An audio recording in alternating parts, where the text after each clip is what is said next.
രണ്ടാമത് പ്രൊഫസർ എരുമേലി പരമേശ്വരൻ പിള്ള സ്മാരക കഥാ കവിതാ പുരസ്കാരങ്ങൾ ഡോക്ടർ ഒ.എസ്. രാജേന്ദ്രന്റെ ബി പോസിറ്റീവ് എന്ന കൃതിക്കും സുമേഷ് കൃഷ്ണന്റെ എന്റെയും നിങ്ങളുടെയും മഴകൾ എന്ന കവിതാ സമാഹാരത്തിനും ലഭിച്ചു.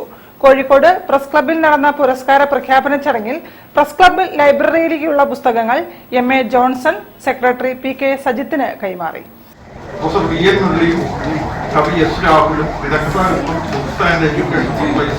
മാനേജിംഗ് ഡയറക്ടറുമായ ഇ. അരുണ എന്നിവരുടെ പുരസ്കാര നിർണയ സമിതിയാണ് പുരസ്കാരത്തിന് അർഹമായ കൃതികൾ തിരഞ്ഞെടുത്തത്. ഡോക്ടറിന്റെ ബി പോസിറ്റീവ് എന്ന് പറഞ്ഞ കഥ ഓൾഡ് ഏജിൽ എത്തിക്കഴിഞ്ഞ ആളുകളെ ജീവിതങ്ങളെ പോസിറ്റീവായി സമീപിക്കുന്നതിന് വേണ്ടിയിട്ടുള്ള ഒരു പ്രചോദനാത്മക കഥയാണ്. കവിതയാണെങ്കിൽ സുമേഷ് കൃഷ്ണൻ യുവകവിയാണ്. നിരവധി പുരസ്കാരങ്ങളൊക്കെ നേടിയിട്ടുള്ള തിരുവനന്തപുരം സ്വദേശിയാണ്. ഇപ്പോൾ ഗവൺമെന്റ് ഹൈസ്കൂളിൽ അധ്യാപകനായി ജോലി ചെയ്യുന്നു. പ്രൊഫസർ എരുമേലി പരമേശ്വരൻ പിള്ള സ്മാരക കഥാ കവിതാ പുരസ്കാരങ്ങൾ ഫെബ്രുവരി 20 വൈകിട്ട് 5 മണിക്ക് കോഴിക്കോട് അളക്കാപുരിയിൽ നടക്കുന്ന ചടങ്ങിൽ മേയർ ഡോക്ടർ ബീന ഫിലിപ്പ് സമർപ്പിക്കും. സുമേഷ് കൃഷ്ണന്റെ കവിതകൾ എഴുത്തുകാരി സരസ്വതി ബിജു ആലപിക്കും. ബി പോസിറ്റീവ് എന്ന കഥയിൽ നിന്നുള്ള ഭാഗങ്ങൾ എഴുത്തുകാരി ശ്രീലത രാധാകൃഷ്ണൻ അവതരിപ്പിക്കും.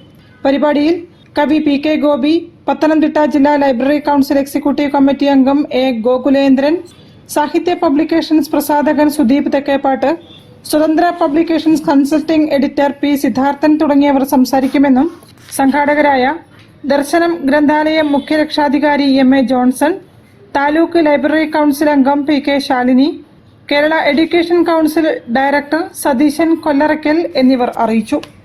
News bureau, Kozhikode. Kozhikode medical college students union